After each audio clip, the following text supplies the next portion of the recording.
प्यारे बच्चों, तो कैसे हैं आप सभी। उम्मीद करते हैं स्वस्थ होंगे, मस्त होंगे, ईमानदारी से पढ़ाई कर रहे होंगे। तो आज की इस क्लास में हम रसखान जी की एक पद को व्याख्या के साथ समझाने वाले हैं। ये सब पद अक्सर एग्ज़ाम में पूछे जाते हैं, जिससे 6 नंबर का क्वेश्चन आते हैं।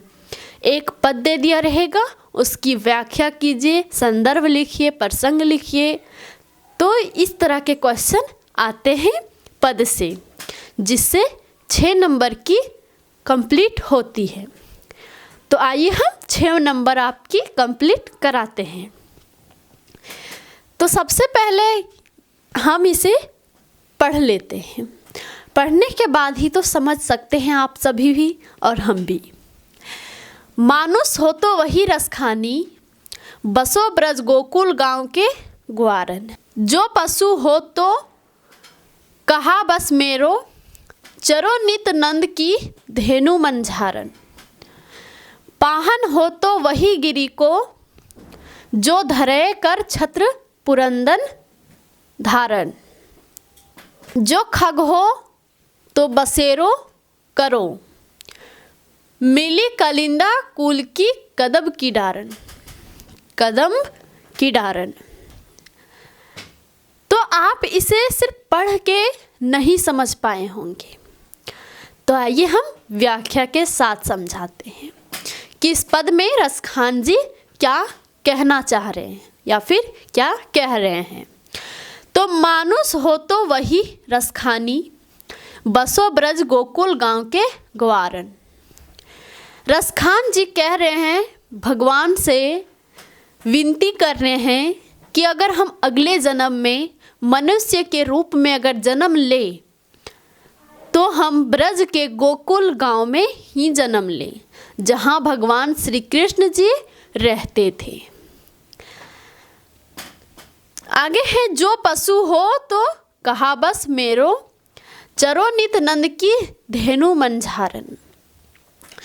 रसखान जी कह रहे हैं कि अगर पशु के रूप में जन्म ले, अगर पशु बने, तो नंद जी के जो गायें हैं उसके साथ ही मैं चरूं। हर रोज उन सभी गायों के बीच चरूं जहां नंद जी का गायें हो, जो श्री कृष्ण जी चराने जाया करते थे। तो आगे कह रहे हैं कि पाहन हो तो वही गिरी को, जो धरियो कर छत्र पुरंदन धारण। अगर पत्थर बनूं, क्या करूं? अगर पत्थर बनूं, अगले जन्म में अगर मेरी पत्थर बनने में हो, तो मैं उसी पर्वत की पत्थर बनूं जिस पर्वत को श्री कृष्ण जी ने अपनी उंगली पे इंद्र की घमंड को तोड़ने के लिए किए थे, उठाए थे अपनी उंगली पे। एक उंगली पर उसने गिरिधर पर्वत को अपने उंगली पे उठाए थे। वही कह रहे हैं कि अगर पत्थर बनूं तो उसी पर्वत की पत्थर बनूं। जो खग हो तो बसेरा करो, मिली कालिंदा कुल की कदम की डारन। यानी कि अगर पक्षी के रूप में जन्म लूं या फिर पक्षी बनूं, तो मैं उसी पेड़ के डालियों पे बसेरा करूं जिसके नीचे श्री कृष्ण जी बांसुरी बजाया करते थे। कालिंदी कुल का मतलब होता है कि यमुना के किनारे। यमुना के किनारे जो कदम की पेड़ है, उसकी डाल पे ही मैं रहूं, जिसके नीचे वो बैठ करके बांसुरी बजाया करते थे। तो आप इससे व्याख्या से 6 नंबर का आपका कंप्लीट हो सकता है। हो सकता नहीं, होता है।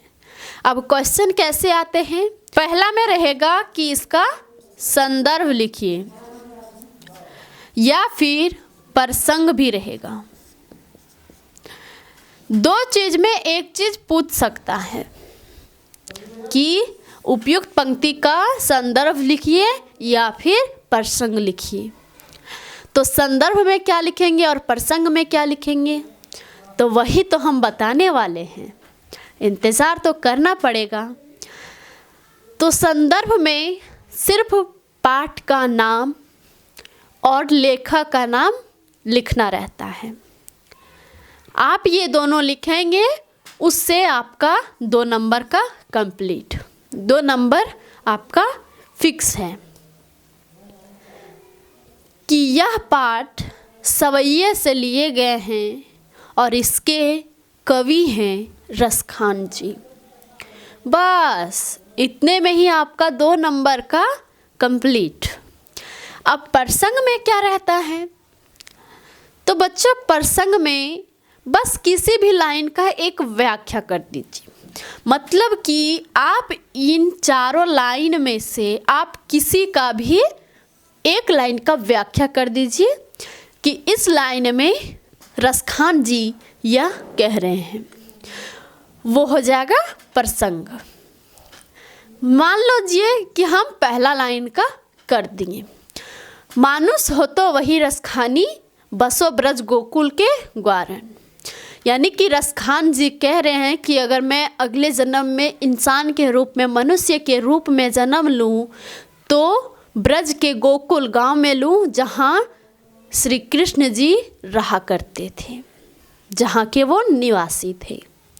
तो बस उससे भी आपका 2 नंबर का कंप्लीट हो जाएगा। अगर प्रसंग पूछ दे तो आप बस एक लाइन का व्याख्या लिख देंगे, उससे ही आपका 2 नंबर का कंप्लीट हो जाएगा।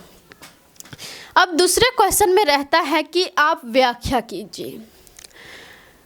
व्याख्या क्या रहता है?